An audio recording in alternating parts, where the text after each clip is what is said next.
মহাদেব? ও, উনি নিশ্চয়ই মনসার জন্য তোলা। ওম নমঃ শিবায়। বেশ, তার মনোসংযোগে ব্যাঘাত ঘটাতে হবে।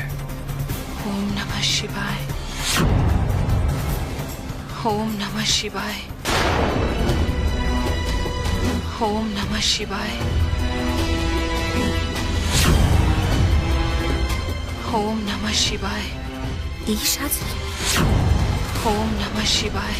হ্যাঁ, পদ্ম সাজের ভেতর থেকে শব্দ আসছে মনে হচ্ছে। ওম নমঃ শিবায়।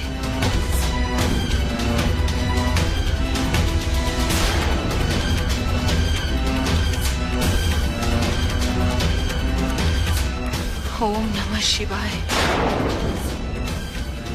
হ্যাঁ, এর ভেতর থেকে শিবনাম ভেসে আসছে। ওম নমঃ শিবায়। আমায় জানতে হবে কে আছে সাজের মধ্যে। হে মহেশ্বর, ওম নমঃ শিবায়। আপনি যদি অনুমতি দেন তবে ত্রিপুরাসুরের সঙ্গে যুদ্ধের জন্য রওনা হতে পারি। ইন্দ্রদেব, আপনার আগমনের প্রতিটি হেতু বুঝতে পারছি আমি। অত্যন্ত হীন কিছু ভাবনার বশবর্তী হয়ে আপনি এখানে এসেছেন। শঠতার আশ্রয় নিয়ে কন্যা মনসার পরিচয় আপনি দেবীর সামনে প্রকাশ করে দিতে চাইছেন, কিন্তু না, আমি তা হতে দেব না, কখনো না।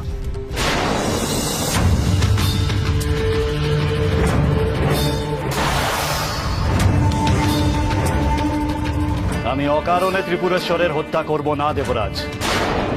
তারা কি এমন অপরাধ করেছে যে তার জন্য তাদের প্রাণদণ্ড পেতে হবে? যতক্ষণ না আপনার তরফ থেকে আমি কোনো সন্তোষজনক উত্তর পাচ্ছি, আমি যুদ্ধ গমন করব না। আপনি কি বলছেন মহাদেব? আমি তো সবটাই আপনাকে ব্যক্ত করলাম। শুধু অধর্মে লিপ্ত তারা তা বললে তো চলবে না। কি গর্হিত অপরাধে তারা লিপ্ত সেটা আগে আমাকে জানতে হবে, নচেত যুদ্ধ নয়।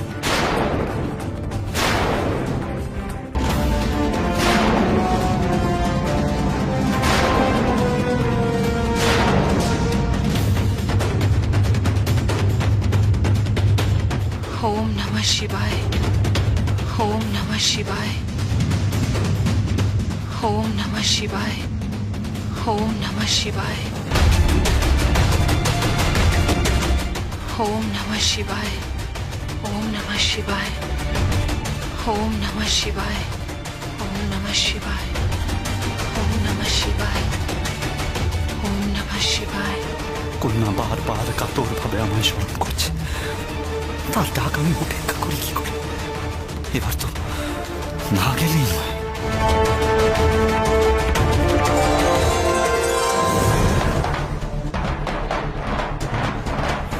মহাদেব অন্তর্হিত হলেন, এত কিছু করলাম, তাতেও কাজের কাজ কিচ্ছু হলো না। ওম নমঃ শিবায়। ওম নমঃ শিবায়। ওম নমঃ শিবায়। ওম নমঃ শিবায়। মাতা, নমঃ শিবায়। মাতা আপনি এখানে? আমি যে আপনাকে সারা আলায় খুঁজছি। পিতা, পুত্র, এই সাজের ভেতর দিয়ে তুমি কোনো নারী কণ্ঠে শিবনাম জপ শুনতে পাচ্ছ? কোথায় দেখি মাতা?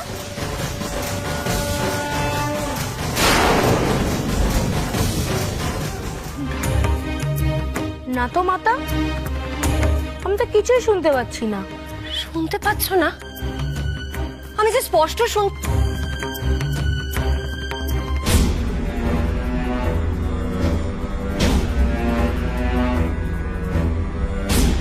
না তো, এখন আমিও শুনতে পাচ্ছি না।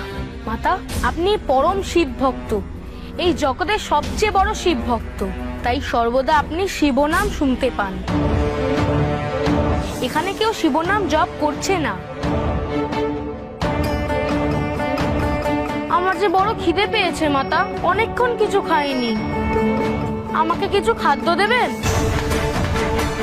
হ্যাঁ পুত্র, নিশ্চয়ই।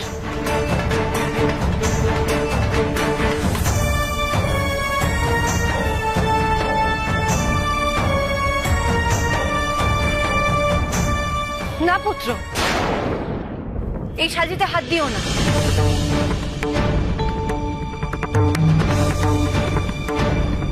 আমার সন্দেহ এই সাজিতে কোনো রহস্য আছে। ফিরে এসে দৈবচক্ষু উন্মিলিত করে এই সাজি পর্যবেক্ষণ করব আমি। মাতা, আপনি বৃথাই সন্দেহ করছেন। এ সামান্য পদ্মেরই সাজি।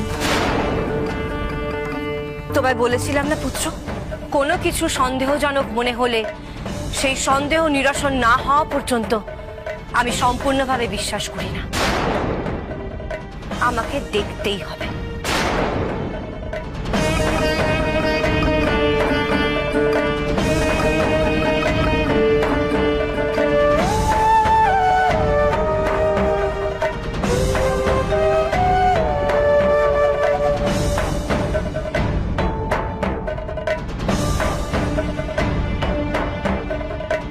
পুত্র গণেশ ও দেবী দুজনেই চলে গেছে।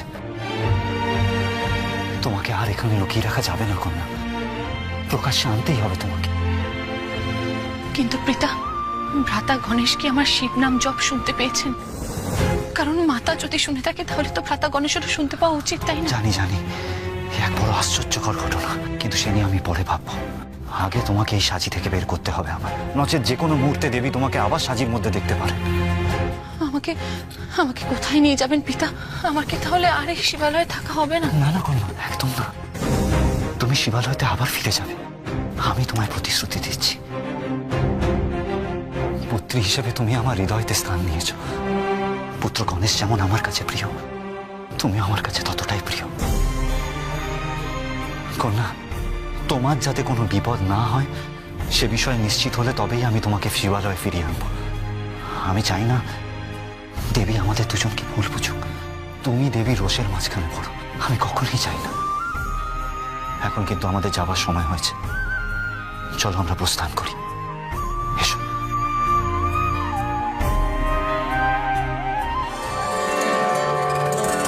না না, শিবালয় গিয়ে মহাদেবকে বোঝানোর সমস্ত চেষ্টায় ব্যর্থ হয়েছে। হে পিতামহ ব্রহ্মা, হে বিষ্ণুদেব, উনি তো শুধুমাত্র ওনার কন্যা মনসাকে নিয়ে ব্যস্ত। ত্রিলোককে নিয়ে ভাবার সময় কোথায় তার? ইন্দ্রদেব, কার সম্বন্ধে কি বলছো তুমি? মহাদেব সম্পর্কে এই রকম ধারণা পোষণ করো তুমি? মহাদেব হলো দেবশ্রেষ্ঠ, তার সম্পর্কে সমালোচনা করবার অধিকার কারণ নেই। আর তুমি কি জন্য শিবালয়ে গিয়েছিলে তা আমরা জানি। অসুরদের বিষয়ে মহাদেবকে জ্ঞাত করবার জন্য বা ত্রিপুরাসুর দমনের প্রসঙ্গ উত্থাপনের জন্য নয়। তুমি গিয়েছিলে মনসা শিবালয়ে আছে কিনা তা জানবার জন্য, এবং মনসার কথা বলে দেবী মহামায়ার মনে সন্দেহের উদ্রেক করবার জন্য। না না, এ আপনারা কি বলছেন? এমন হীন নীচ ভাবনা আমার মনে কোনোদিন স্থানই পায়নি। ইন্দ্রদেব, একবার বালখিল্য মুনির রোষাগ্নি থেকে রক্ষা পেয়েছো তুমি। পুনরায় এরকম অন্যায় আর করো না, যাতে মহাদেব তোমার প্রতি রুষ্ট হয়। তিনি একবার রুষ্ট হলে ত্রিলোকের ধ্বংস সুনিশ্চিত। হে গোলকপতি বিষ্ণুদেব, চলুন আমরা মহাদেব সন্দর্শনে যাই। চলুন।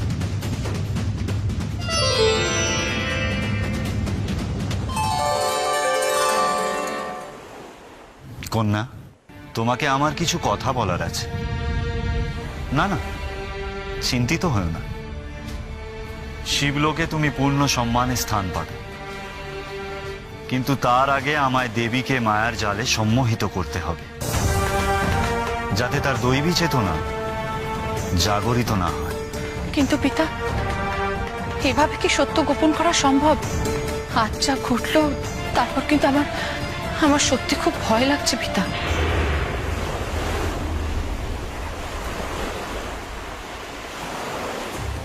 সত্য প্রকাশে যথার্থ পরিস্থিতি ও সময় যতক্ষণ না আসছে ততক্ষণ সত্য গোপন করতেই হবে কন্যা। সময়ের আগে দেবী যদি জানতে পারেন যে তুমি আমার কন্যা ও নাগলোকে তোমার জন্ম, তবে ত্রিলোক রসাতলে যাবে, আর আমিও দেবীর কাছে হীন প্রমাণিত হব। হে মহাদেব, আমরা আপনার দর্শন প্রার্থী। দ্বিশক্তি একসঙ্গে কোনো সমস্যা হয়নি তো? সমস্যা তো আছেই মহাদেব। ত্রিপুরাসুরকে বিনাশ করা সত্যিই প্রয়োজন, আর এই কার্য আপনাকে ছাড়া সম্ভব নয়। সহস্রাব্দের পর ওই নির্দিষ্ট তিথিতে যদি তাদের বধ না করা যায়, তবে আর এক সহস্রাব্দের পর তারা একই রেখায় ফিরে আসবে, এবং এই এক সহস্রাব্দ ধরে তারা এই ত্রিলোকে ভয়াবহ ক্ষতি, অনাচার, অত্যাচার এসব করবে। মনুষ্যকুল ছাড়া দেবকুল, নাগকুল কেউই রক্ষা পাবে না। হ্যাঁ মহাদেব, কালের নিয়মে যেমন তারকাসুর বধ হয়েছিল, তেমনি তার 3 পুত্রকে সংহার করে ত্রিলোক রক্ষার দায়ভার নিতে হবে আপনাকেই। অর্থাৎ আমাকে এই যুদ্ধযাত্রা করতেই হবে। কিন্তু আমি যে কন্যাকে নিয়ে বড় দ্বিধায় আছি। আমি চলে গেলে তার রক্ষা কে করবে? কে তাকে দেবীর নজর হতে বাঁচাবে? সমস্ত দেবকুল তার শত্রু। ঋষি বালখিল্যের যজ্ঞের কারণে তার জীবনে অভিশাপের ছায়া নেমে এসেছে। তাকে তাকে একা ছেড়ে আমি যাই কি করে? একা নয় ভোলানাথ, একা নয়। দেবী চণ্ডিকাই পদ্মাবতীকে রক্ষা করবে। দেবী রক্ষা করবে, কিন্তু তার কাছেই তো ধরা পড়ার সম্ভাবনা সব থেকে বেশি। আমার ওই একটাই প্রশ্ন, মাতার সামনে যদি আমার পরিচয়ের উদ্ঘাটন হয়ে যায়, সেই জন্যই পিতা আমাকে শিবালয়ের বাইরে নিয়ে এসেছেন। শিবালয়ের বাইরে নয়, মহাদেব যুদ্ধক্ষেত্রে থাকাকালীন তোমার স্থান হবে শিবালয়ে। পদ্মগন্ধা মনসার আসল পরিচয় গোপনই থাকবে। মনসার পরিচয় গোপন রাখতে সিদ্ধিদাতা গণেশ সম্পূর্ণভাবে সহায়তা করবে। আমরা আপনার চিন্তার কারণ বুঝতে পারছি মহাদেব, কিন্তু আপনি যদি শুধু আপনার কন্যার উপর মায়া বর্ষণ করেন, তাহলে তো এই জগৎ রসাতলে যাবে। এই ত্রিলোকের সমস্ত জীবই তো আপনার সন্তান সম। আপনি আমাদের উপদেশ মানুন, তাহলে সব ঠিক থাকবে। পিতা, পিতা আপনি ফিরে যান। এই জগতের প্রতি আপনার বিরাট কর্তব্য, আর আমার যা ভবিতব্য তাই হবে। মনের জোর হারিও না কন্যা। শিব কন্যা দুর্বল চিত্ত হলে চলে না। আমি ঠিক কোনো না কোনো একটা উপায় বের করব, কিন্তু আজ রাতে তোমাকে এখানেই থাকতে হবে কন্যা। আমি শিবালয়ে গিয়ে দেবীকে মায়াচ্ছন্ন করব। তোমাকে নিজ গৃহে প্রবেশ করিয়ে তবেই আমি যুদ্ধযাত্রা করব। এ আমার প্রতিশ্রুতি তোমায়। কেন দেবরাজ, কেন কেন আপনি বারবার মনসার ক্ষতি সাধন করার চেষ্টা করছেন? যে সমস্ত জগতের দায়ভার নিজ স্কন্ধে গ্রহণ করেছে, যে আপনার প্রাণ রক্ষা করেছে, আপনি কেন বারংবার তাকেই বিপদে ফেলার চেষ্টা করছেন? মনসা যা করেছে জগৎকে বাঁচানোর জন্য করেছে, আমার কথা ভেবে নয়। সে ত্রিশক্তির কাছে সর্বদা ভালো সাজার প্রচেষ্টায় সচেষ্ট। তাই মহান হওয়ার জন্য বালখিল্য মুনির কাছে মাথা নত করেছে। আপনি ভুল করছেন দেবরাজ। আপনি মনসাকে ব্যক্তিগতভাবে অপছন্দ করেন, তাই আপনি সর্বদা তার প্রতি প্রতিশোধ স্পৃহায় মত্ত হয়ে আছেন। এমনকি শিবালয়ে আপনি বারংবার দেবীর কাছে তার বহিঃপ্রকাশ ঘটানোর চেষ্টা করেছেন। আপনার এহেন আচরণে ত্রিশক্তি যার করোনায় রুষ্ট, অত্যন্ত ক্ষুব্ধ হয়েছেন। দেবর্ষি, আপনি আমাকে কিছু বোঝাতে আসবেন না। আপনি যে আদ্যন্তভাবে মনসার সমর্থক তা আমি জানি। তার হয়ে আমার কাছে গুণ গেয়ে কোনো লাভ হবে না হে দেবর্ষি। মনসাও যদি আপনার মতোই নিজ লাভ ক্ষতির কথা চিন্তা করতে পারত, কিন্তু বিধি বাম। সে তো জগতের সুখের জন্য সর্বদাই বলি প্রদত্ত। কিন্তু দেবরাজ, ঋষি বালখিল্যর ভবিষ্যৎবাণীর কথা ভুলে যাবেন না। আমার ভবিষ্যৎবাণী অনুযায়ী ওই ডিম্ব দুটি মহাসমুদ্র তটে অবস্থান করছে এবং তা থেকে যার জন্ম হবে সেই ভবিষ্যতে আপনার ধ্বংসের কারণ হবে। নারায়ণ নারায়ণ।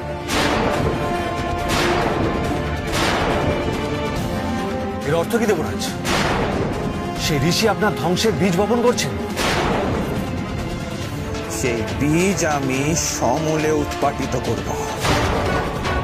ডিম্ব পরিস্ফুটিত হবার আগে আমি নিজ হাতে সেই ডিম্ব বিনষ্ট করব। এ আপনি কি বলছেন দেবরাজ? আপনার কি বুদ্ধি ভ্রষ্ট হয়েছে? হে দেবশ্রী,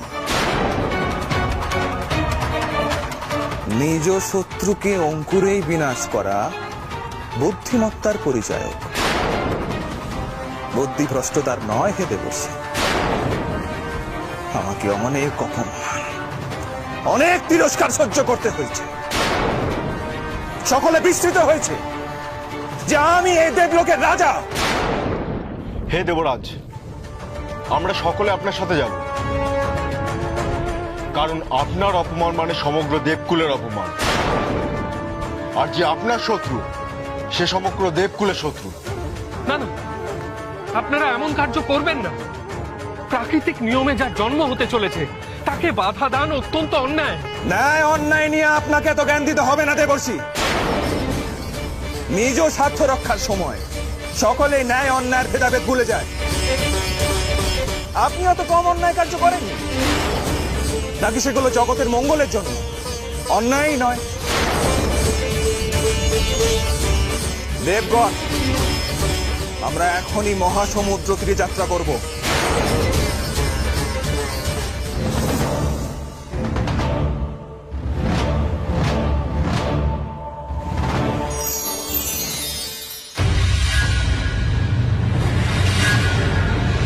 ও কিসের জ্যোতি?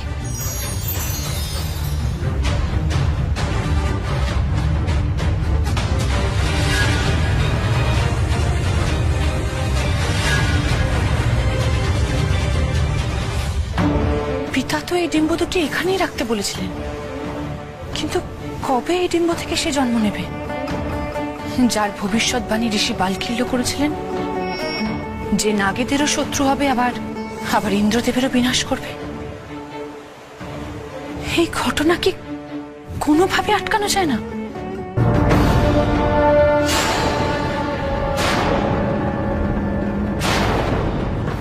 জানি জানি, আমি জানি তোমার সমস্ত কার্যের পেছনে তোমার মনোভাব আমি বুঝি।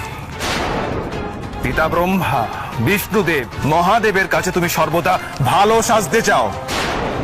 আমাকে বাঁচানোটাও ছিল তোমার ছলনা। মহান হওয়ার জন্য ছলনাময় নাগিনী তুমি। মনসা, শিবকন্যা হলেও তুমি দেবতাদের সমর্থক কখনোই নও। তাই নিরন্তর তুমি দেবগণের সঙ্গে শত্রুতা করে চলেছ। নাগলোকে জন্ম তোমার, তাই তুমি সর্বদা নাগেদের মঙ্গল চাও। হে, আপনাদের ভুল ধারণা। আমি সকলেরই মঙ্গল চাই। আমি কারোর সাথে কারোর শত্রুতা চাই না, আর কারোর কাছে আমি মহান হতে চাই না। আপনারা আমাকে দয়া করে বিশ্বাস করুন। বিশ্বাস? নাগেদের বিশ্বাস? নাগেদের বিশ্বাস করার মতো মহা ভুল আমরা করব না। তুমি চাও ইন্দ্র পতন হোক, তাই এই ডিম্বগুলোকে তুমি রক্ষা করতে চাও। আজ আমি তোমাকেও ধ্বংস করব, শত্রু নাশ করব আমি।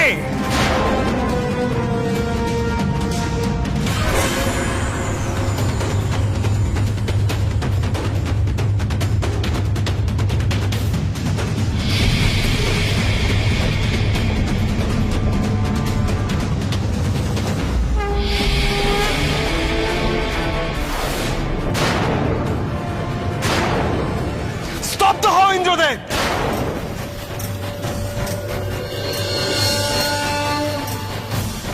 তোমার এত স্পর্ধা, তুমি আমার কর্মে বাধা সৃষ্টি করতে চাইছো। পূর্বে একমাত্র মনসার জন্য তুমি বেঁচে গিয়েছিলে, কিন্তু আজ আমার এই হস্তে তোমার বিনাশ অনিবার্য।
হে মুনিবর, আমি আমার সমস্ত ক্ষমতা দিয়ে এই ডিম্ব দুটি রক্ষা করছিলাম।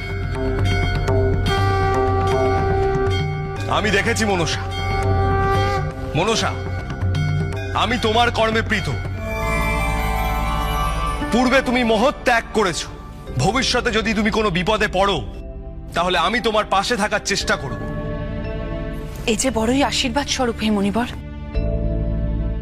কিন্তু এই ডিম্ব দুটির বাঁচানোর কোনো একটা উপায় পাওয়া গেলে ভালো হতো না? মনসা, এই দুটি ডিম্ব নিয়ে তুমি কাশ্যপ পত্নী বিনতার কাছে যাও। উনি নিঃসন্তান, এইবার উনি সন্তান লাভ করবেন, ওনার মনোকষ্ট দূর হবে। এই যে বড়ই সুসংবাদ। মাতা বিনতা বড়ই করুণাময়ী, কিন্তু কখনো সন্তান সুখ পাননি বলে বড়ই কষ্টে থাকেন তিনি। কিন্তু এখন তার মুখে হাসি ফুটবে।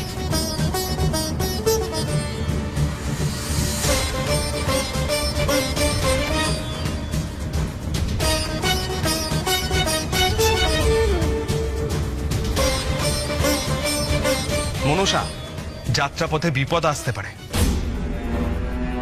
তাই আমি তোমায় এক ক্ষমতা প্রদান করছি। কিন্তু মনে রেখো, এই ক্ষমতা তুমি কেবলমাত্র একবারই প্রয়োগ করতে পারবে।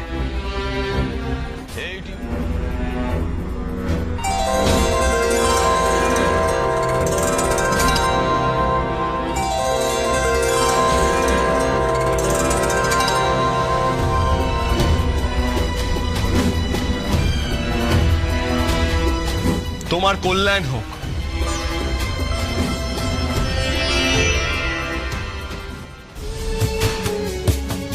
মাতা বিনতা, আমি আপনার জন্য বড়ই আনন্দিত। সন্তান লাভের সংবাদে আপনার মুখে হাসি দেখার জন্য আমি বড়ই অধীর, বড়ই অধীর আমি।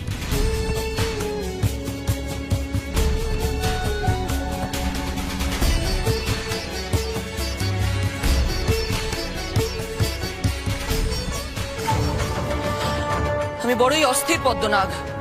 মনসার অবস্থান আমি জানতে চাইছি। আমি স্বপ্ন দেখেছি মনসা নাগেদের অনিষ্ট করতে চাইছে। মনসা এখন কোথায়, কি করছে আমাকে জানাও। মাতা, আমি গণনা করে জেনেছি মনসার দ্বারা নাগেদের কোন রকম কোনো ক্ষতির সম্ভাবনাই নেই। বরং মনসা যা করবে সেটা নাগেদের পক্ষে কল্যাণকরী হবে। স্তব্ধ হও। তোমার মুখে মনসার স্তুতি বাক্য শোনার জন্য আমি আসিনি। আমি তোমায় আদেশ করছি, মনসা কোথায় কি করছে আমাকে জানাও। আমি নাগমাতা কদ্রু, তুমি আমার আদেশ মানতে বাধ্য। যথাজ্ঞা মাতা।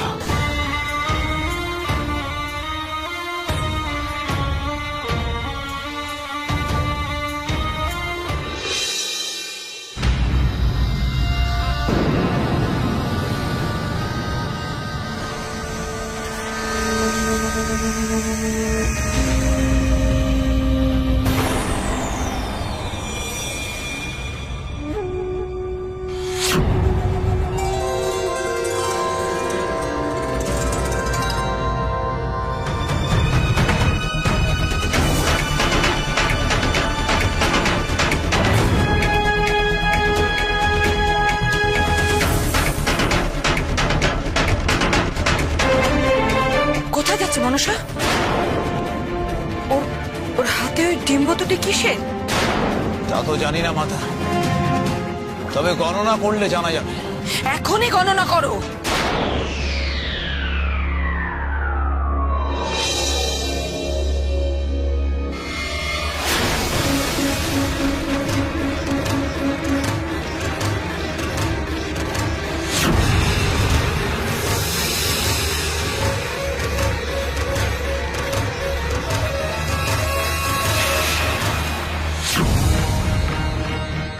এই ডিম্ব থেকে জন্ম নেবে যে সেই যুদ্ধে পরাস্ত করবে দেবরাজ ইন্দ্রকে। মনসা, এই দুটি ডিম্ব নিয়ে তুমি কাশ্যপ পত্নী বিনতার কাছে যাও। উনি নিঃসন্তান, এইবার উনি সন্তান লাভ করবেন।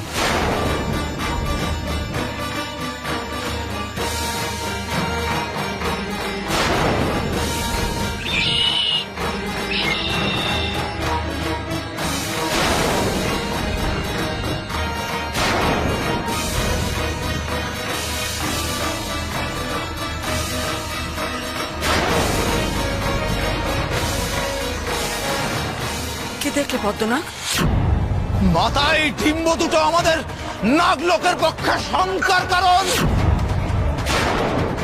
ওই ডিম্ব দুটি কার? তুমি সব বলো আমাকে।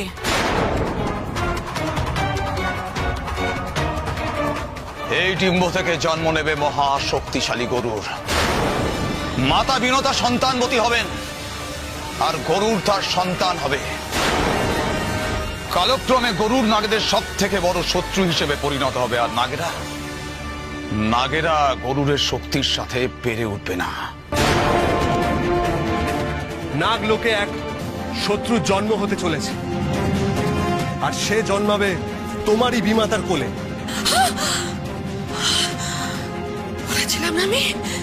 বলেছিলাম না মনসা নাগেদের ক্ষতি ভিন্ন অন্য কোনো কিছু চায় না। দেখো দেখো তুমি দেখো, মনসা নাগেদের শত্রুকে নিজ হাতে বহন করে নিয়ে যাচ্ছে বিনতার কাছে। আমার স্বপ্ন তো সত্যি হতে চলেছে। না মাতা, মনসা এই ঘটনার সঙ্গে জড়িত নয়। বালখিল্য মুনির নির্দেশে ওই ডিম্ব দুটো মাতা বিনতার কাছে নিয়ে যাচ্ছে মনসা। ওই ডিম্ব থেকে কার জন্ম হবে সেটা মনসা জানে না। বিশ্বাস করি না, ওই মনসাকে আমি বিন্দু মাত্র বিশ্বাস করি না। তবে মনসার এই পরিকল্পনা আমি সফল হতে দেব না। ওই ডিম্ব দুটি বিনতার কাছে যাবার আগে আমি তা ধ্বংস করে দেব, নষ্ট করে দেব, আর ওই মনসাকে দেব চরম শাস্তি। মাতা সাবধান, সাবধান পদ্মনাগ। এ কথা যেন কেউ জানতে না পারে, বাসুকি পর্যন্ত নয়। আমি নাগমাতা কদ্রু, যে বা যারা নাগেদের ধ্বংস করার চেষ্টা করবে, নাগেদের ক্ষতি করবে, তাদের আমি সমূলে বিনাশ করে দেব।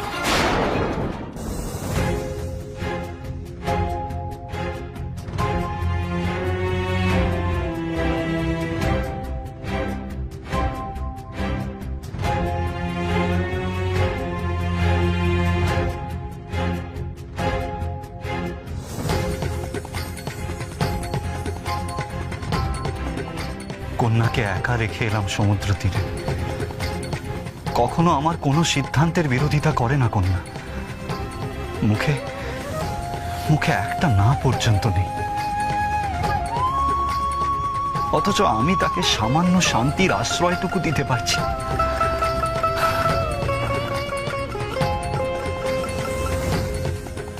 আমাকে কন্যাকে গৃহে নিয়ে আসতে হলে দেবীকে সম্পূর্ণ মায়াচ্ছন্ন করতে হবে। তারপর মনসাকে এখানে রেখে আমি যুদ্ধে যাব।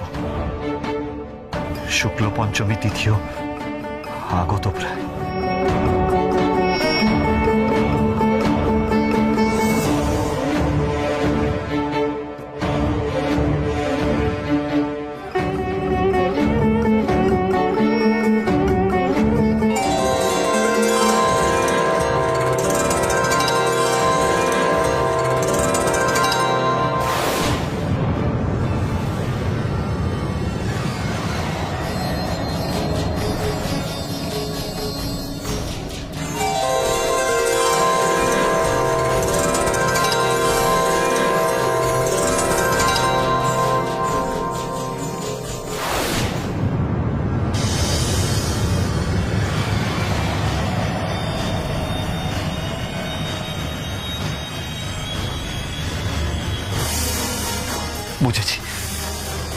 বুঝেছি আমি।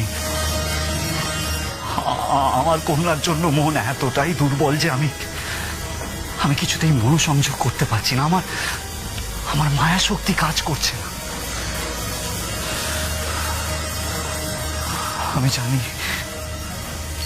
কন্যার জন্য আমার এই দুশ্চিন্তা কিছুতেই যাবে না। কন্যা যতক্ষণ না শিবালয়তে সুরক্ষিত অবস্থায় থাকতে পারছে, না না, আমার পক্ষে সম্ভব নয় অসুর দমনে যাওয়া, কখনোই নয়। আমি কি করব? কি উপায় আছে? মনসার পরিচয় গোপন রাখতে সিদ্ধিদাতা গণেশ সম্পূর্ণভাবে সহায়তা করবেন। পুত্র গণেশ, হ্যাঁ, পুত্র গণেশেই এখন আমার একমাত্র ভরসা। তাকে তার ভগিনীর সুরক্ষায় নিয়োজিত করব আমি। আমি কন্যা মনসার বিষয় সবকিছু তাকে আমি জানাবো। আশা করি পুত্র গণেশ আমাকে নিশ্চয়ই ফেরাবে না। কন্যা মনসার গোপনীয়তা শিবালয়ে আমার অনুপস্থিতিতে সে তার ভগিনীকে সুরক্ষা দান করবে। হ্যাঁ, পুত্র গণেশই পারবে সে।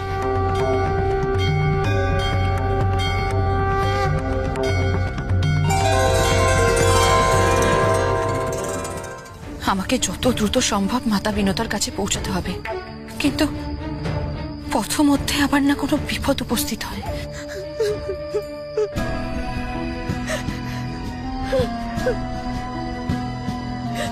কান্নার শব্দ, এমন অরণ্যে কোন নারী কাঁদছে?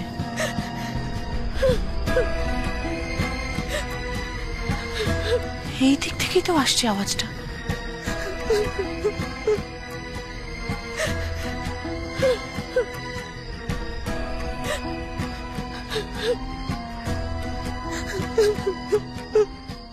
মাতা বিনতা,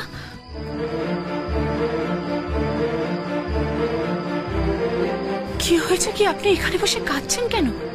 কন্যা মনসা, তুমি এসেছো?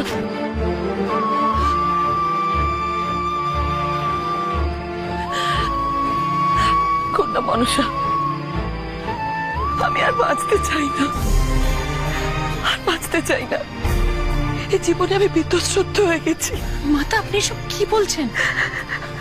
এসব কথা আপনি মুখেও আনবেন না মাতা। সত্য বলছি কন্যা, আমি সারা জীবনে অনেক লাঞ্ছনা সহ্য করেছি, অনেক অপমান মুখ বুঝে সহ্য করেছি আমি, কিন্তু নিজ ধর্ম পালন করে গেছি। কে জানে, আমার নিজের সন্তান থাকলে হয়তো আমার এত দুঃখ থাকতো না। কিন্তু ভাগ্যের কি পরিহাস বলো, আমাকে নাকি এখন দাসীর জীবন যাপন করতে হবে।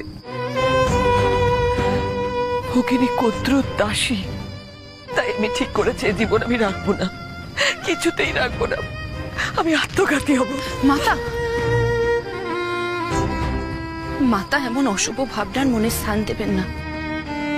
আপনার সমস্ত দুঃখ ঘুচে যাবে মাতা। নিঃসন্তান বলে আপনাকে আর কষ্ট পেতে হবে না, আর দাসীর জীবনযাপনও আপনাকে করতে হবে না। এই নিন মাতা, ঋষিবর বালখিল্যের যোগ্যপ্রাপ্ত এই দুটি ডিম্ব উনি আপনাকে দিতে বলেছেন। আপনি সযত্নে এই ডিম্ব দুটি লালন পালন করুন, দেখবেন যথা সময় আপনি ঠিক সন্তানের মুখ দেখতে পাবেন মাতা, ঠিক পাবেন। সত্য বলছো তুমি? আমি সন্তান সুখ পাবো? হ্যাঁ মাতা, ঋষিবর বালখিল্যের কথা তো আর মিথ্যে হবার নয়। আপনি আর একদম চিন্তা করবেন না মাতা, আপনার সমস্ত যন্ত্রণার অবসান হবে।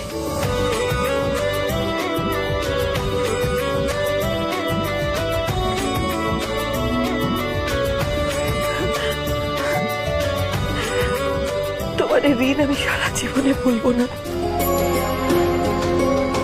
এত সুখ আমার সারা জীবনে আমি পাই।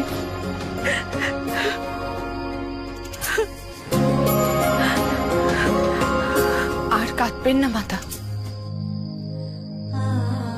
আপনার মতন সাধ্বী স্নেহশীলা নারীর কষ্ট স্বয়ং বিধাতা পুরুষ মোচন করেছেন। আমি তো ঋষির আদেশ পালন করছি মাত্র। সত্যই সত্যই তুমি বড় ভাবো আমার জন্য। তুমি যা করেছো সে তো দেখতেই পাচ্ছি। বড় ভাবো তুমি আমার জন্য, বড় চিন্তা করো।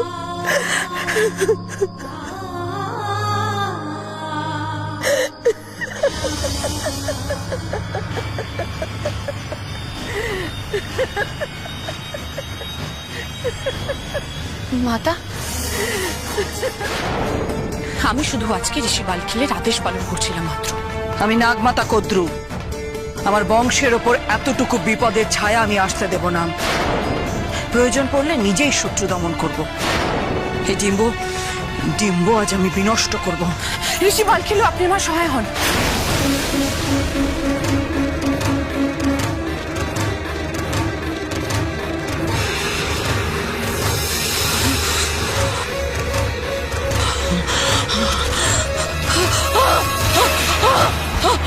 মাতা মাতা মাতা মাতা মাতা, কি হলো আপনার? মাতা, কি করবো এখন? মাতাকে আটকানোর জন্য ঋষি বালখিলের দেওয়া শক্তি প্রয়োগ না করলে তো আমি কিছুতেই মাতাকে আটকাতেই পারতাম না। কিন্তু এখন আমি কি করে মাতাকে রক্ষা করব? মাতা, কি করে আমি মাতার জ্ঞান ফেরাবো? মাতা। মনসা, হে মহামুনি, আপনি দয়া করে ওনাকে রক্ষা করুন। আমি কিন্তু নাগমাতার কোনো ক্ষতি চাইনি। শুধু এই ডিম্ব দুটি বাঁচানোর জন্য আমি ঋষি বালখিলের দেওয়া শক্তি প্রয়োগ করতে বাধ্য হয়েছি, নয়তো উনি এই ডিম্ব দুটি ধ্বংস করে দিতেন। আমি কিন্তু ইচ্ছাকৃতভাবে ওনাকে আঘাত করিনি। শান্ত হ মনসা। আমার এই কমণ্ডলুর জলে কদ্রুর এখনই জ্ঞান ফিরে আসবে।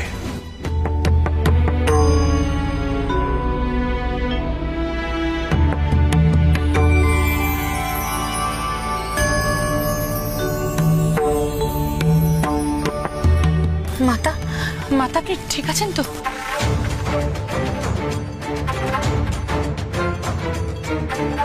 কোথায় কোথায়? দাও আমায় ডিম্ব দাও। না, আপনি এমন করবেন না। আমাকে মাতা বিনতা পর্যন্ত আপনি আমাকে পৌঁছতে দিন। আমাকে ডিম্বটা দাও, আমি এটা বিনষ্ট করব। দাও। কদ্রু, এ কি করছো তুমি? কিসের জন্য তোমার এত ঈর্ষা? আপনি জানেন না স্বামী, ওই ডিম্ব থেকে বিনতার ঘরে জন্ম নিতে চলেছে নাগকুলের সব থেকে বড় শত্রু। সে তার শক্তি দিয়ে ধ্বংস করবে এই নাগকুল। নাগ মাতা হয়ে আমার সন্তানদের এই সর্বনাশ আমি কিছুতেই মেনে নেব না। ভবিতব্যের লিখন কেউ খণ্ডাতে পারে না, তা তুমি জানো কদ্রু। বিধাতা পুরুষের যদি তাই ইচ্ছা হয়, তাহলে তা বিনষ্ট করার কোনো অধিকার আমাদের নেই। আপনি কি আপনার নাগ সন্তানদের কথা একবারও ভাববেন না স্বামী? কদ্রু, নাগেরা আমার পুত্র কন্যা, কিন্তু বিনতার আগত সন্তানকে আমি উপেক্ষা করতে পারি না। নাগেদের সংগঠিত করে রক্ষা করার দায়িত্ব ছিল তোমার। তুমি তাদের ঈর্ষাপরায়ণ করে তুলো না। তোমার এই হঠকারিতা তাদের ধ্বংসের মুখে ঠেলে দেবে। দাও মনসা, দাও ওই ডিম্ব দুটি আমাকে দাও।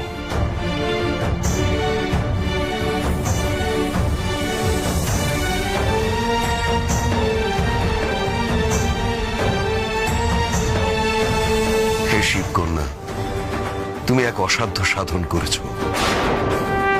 তার জন্য তোমার সাধুবাদ প্রাপ্য। প্রণাম মহামুনি। মাতা বিনতার মুখে যেন হাসি ফোটে, আমি শুধু এটুকুই চাই।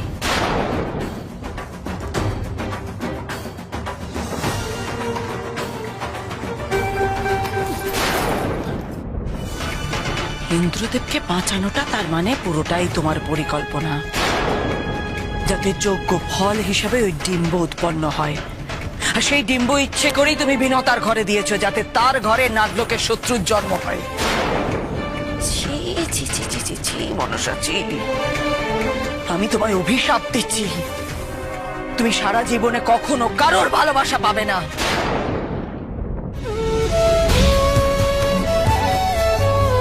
আপনি আপনি কি বলছেন মাতা? এই চোখের জলই হবে তোমার চিরজীবনের সঙ্গী। তোমার আশ্রয়দাতা নাগকুলের সঙ্গে তুমি একের পর এক বিশ্বাসঘাতকতা করেছো, তার ফল তোমায় ভুগতেই হবে। সারা জীবনে তুমি সুখ, শান্তি, ভালোবাসা কিচ্ছু পাবে না। আমি আপনার সাথ মেনে নিলাম মাতা, কিন্তু আমিও পিতা মহাদেবের নামে প্রতিজ্ঞা করে বলছি, আমি যতদিন জীবিত আছি নাগ লোকে কারোর এক বিন্দুও রক্ত পড়বে না। যে শত্রুই তাদের আক্রমণ করুক, তাদের গায়ে হাত দেওয়ার আগে বাসুকী ভগিনী মনসাকে হত্যা করতে হবে।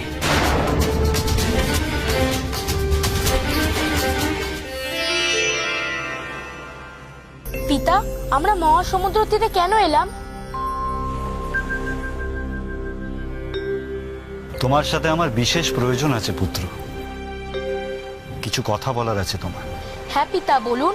আমায় কি আপনার সাথে যুদ্ধযাত্রা করতে হবে? আমিও কি অসুর নিধন করব?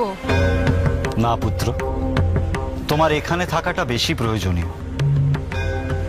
তোমাকে আমি এক গুরু ভার দিয়ে যাব, তুমি আমাকে সাহায্য করবে তো? এ কি বলছেন পিতা? আপনার বা মাতার কোনো কথা আমি কি কখনো অমান্য করি? আপনি আদেশ করুন। আচ্ছা পুত্র, তোমার যদি এক ভগিনী থাকে, তাকে তুমি আপন করে নিতে পারবে তো? ভগিনী? আমার তো কোনো ভগিনী নেই পিতা। আছে,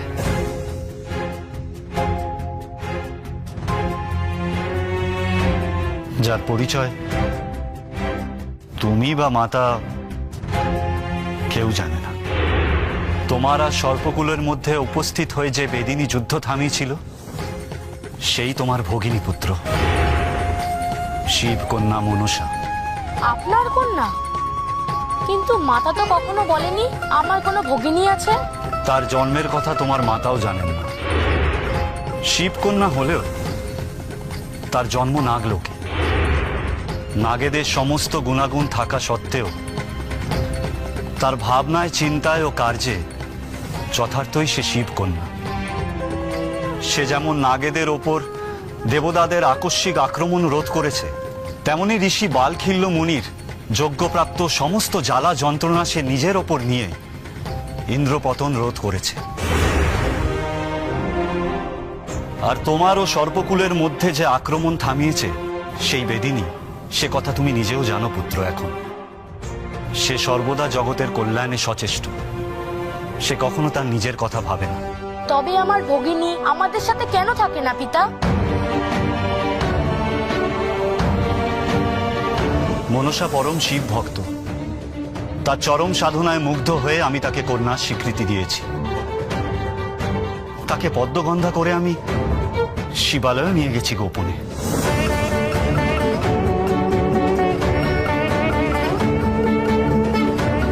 তোমার মাতার ক্রোধ তুমি জানো পুত্র। তিনি যদি একবারও জানতে পারেন যে মনসার জন্ম এই নাগলোকে, তবে জগৎ রসাতলে যাবে। তাই আমি মাতাকে এখনো কিছু জানাতে পারিনি পুত্র। কিন্তু আমার যে খুব আনন্দ হচ্ছে, আমার এক ভগিনী আছে। সে আমার খেলার সাথী হবে, যার সাথে আমি মোদক ভাগ করে খাবো। পিতা, এক্ষুনি ভগিনীকে শিবালয়ে নিয়ে চলুন। তাকে শিবালয়ে নিয়ে যাওয়ার জন্যই তোমার সাহায্য চাই পুত্র। তুমি সিদ্ধিদাতা গণেশ, অত্যন্ত বুদ্ধিমান। মনসাকে তোমার দায়িত্বে রেখে তবেই আমি যুদ্ধযাত্রা করব, নচেত আমি যুদ্ধে মনোনিবেশ করতে পারবো না। আপনি একদম চিন্তা করবেন না পিতা, ভগিনী আমাদের সঙ্গেই থাকবে। আর তার সুরক্ষার দায়িত্ব আমার, এই ভ্রাতা গণেশের। তাকে তো আমি দেখেছি, বুদ্ধিমতী। আমাকে যুদ্ধক্ষেত্রে ভ্রাতা সম্বোধন করেছিল। বড়ই ভালো সে, কি সুন্দর ব্যবহার। কোথায় ভগিনী? তাকে তো দেখছি না। কন্যা মনসা, কোথায় তুমি? কন্যা, পিতা, আপনি আমায় ডেকেছেন? ভগিনী, আজ আমি বড়ই খুশি। তুমি যে আমার ভগিনী তা আমি জানতে পেরেছি। কন্যা, গণেশ তোমার যোগ্য ভ্রাতার ন্যায় শিবালয় তোমাকে রক্ষা করবে। হ্যাঁ ভগিনী, ভয় পেও না। আজই তুমি আমার সাথে নিজ গৃহে যাবে। শিবালয় তোমার আপন গৃহ, সেখানেই তুমি থাকবে।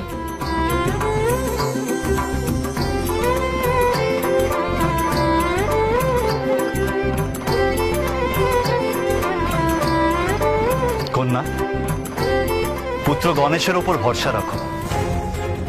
গণেশ তোমাকে শিবালয়ে প্রবেশ করাতে ও যতক্ষণ না আমি অসুর বধ অন্তে শিবালয়ে ফিরে আসছি, মাতার হাত থেকে তোমাকে রক্ষা করবে, তোমার পরিচয় গোপন রাখবে। তবে হ্যাঁ কন্যা, যতক্ষণ না আমি ফিরে আসছি ততক্ষণ তোমার পরিচয় গোপন রাখার বিষয় তোমাকে সচেষ্ট থাকতে হবে। আপনি যেমন বলবেন ঠিক তেমনই হবে পিতা।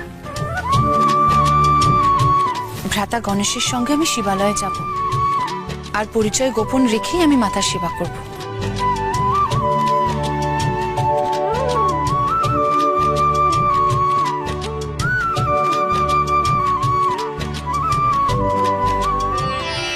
স্পর্শ করো এই পদ্ম।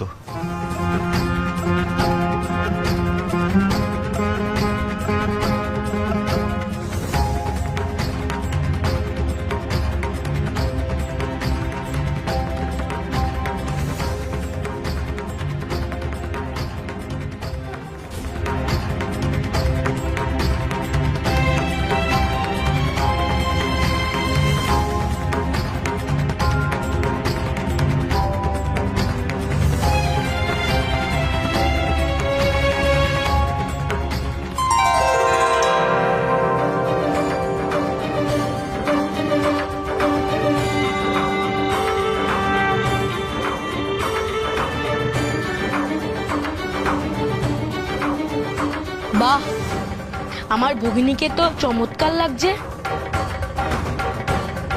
একেবারে যথার্থ মালিনীর রূপ। আমার অনুপস্থিতিতে তুমি মালিনী পরিচয় শিবালয়ে থাকবে। পুত্র গণেশ তোমাকে যে কোনো সংকট থেকে রক্ষা করবে। অবশ্যই পিতা। শিবকন্যা মানে যে আমার আপন ভগিনী, ভ্রাতাই তো ভগিনীর রক্ষাকর্তা হয়। আমি আমার দায়িত্ব পালনে সচেষ্ট থাকব। তবে ভগিনী, আমার এক শর্ত আছে। কি শর্ত ভ্রাতা? তেমন কঠিন শর্ত কিছু নয়। তোমায় কিন্তু আমার আর মুশিকের সঙ্গে খেলতে হবে, আর মোদক ভাগ করে খাবো আমরা। তুমি মোদক ভালোবাসো তো? যাও, তোমরা শিবালয় ফিরে যাও।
জয়া হ্যাঁ হ্যাঁ মাতা।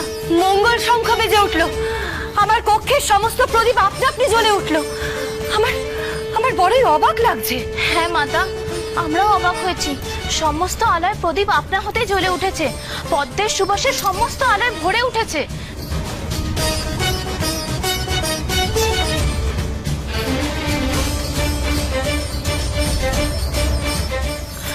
মাতা, মাতা,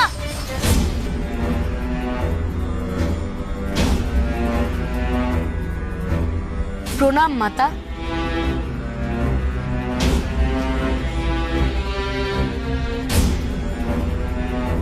ওকে পুত্র? মাতা, ও আমাদের উদ্যানের নতুন মালিনী। আপনার আর পিতার একনিষ্ঠ ভক্ত। দেখুন না, এমন উৎকৃষ্ট পদ্ম এনেছে যে সারা গৃহ সুরভিত হয়ে উঠেছে। মাতা, আমার তো মালিনীকে পছন্দ হয়েছে। আমাদের উদ্যানে উত্তম পরিচর্যা করতে পারবে, আপনার জন্য সুন্দর পুষ্পও নিয়ে আসবে। ভালো হবে না মাতা?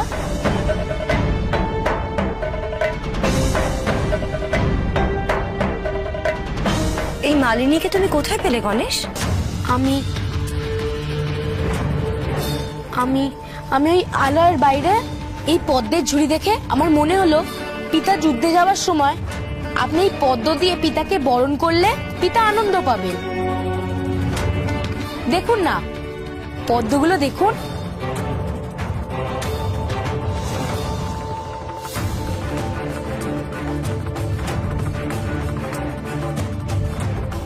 বাহ,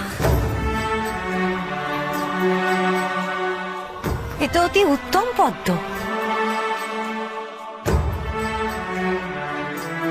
ভেবেছিলাম তোমার পিতার যুদ্ধযাত্রার আগে তাকে আমি আকন্দ ফুলের মালা এবং ধূত্র ফুল দিয়ে বরণ করব, কিন্তু এই পদ্মই বেশ ভালো।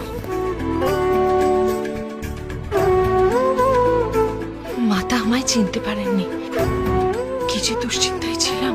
তবে মাতা, এই মালিনী আমাদের সঙ্গেই থাকুক, যদি আপনি অনুমতি দেন।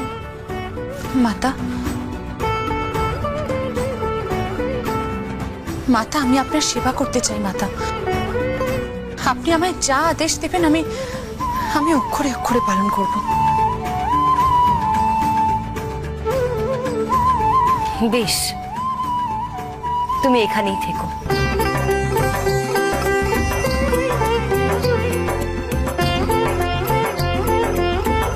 বিজয়া, এই মালিনীকে কেমন চেনা চেনা লাগছে না রে? না না, ও তো প্রথমবার এলো।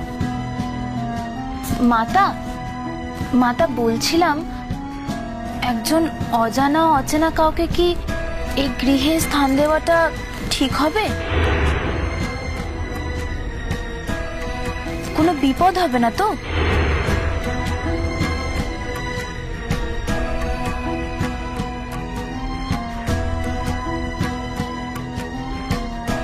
না বিজয়া, আমার পুত্রের উপর সম্পূর্ণ ভরসা আছে। ও যখন এই মালিনীকে এখানে নিয়ে এসেছে, সে ভালো মনেরই মানুষ হবে। মঙ্গল শঙ্খ বেজে উঠল, প্রদীপ জ্বলে উঠল, এই সবকিছুই মালিনী শিবালয়ে পা রাখার পর।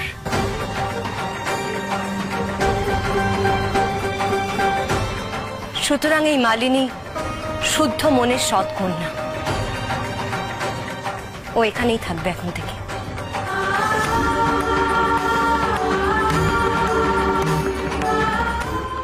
মাতা, মাতা, আমি খুব খুশি যে আপনি এই মালিনীকে আমাদের সঙ্গে থাকার অনুমতি দিলেন।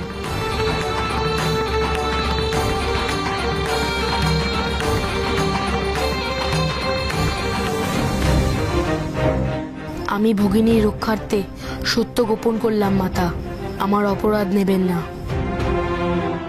আশা করি আর এখানে কোনো সমস্যায় পড়বো না আমি। না কন্যা, আর এখানে কোনো সমস্যা হবে না তোমার। পুত্র যেভাবে দেবীকে সামলেছে তাতে তাতে ও আমার অনুপস্থিতিতেও তোমায় রক্ষা করতে সক্ষম।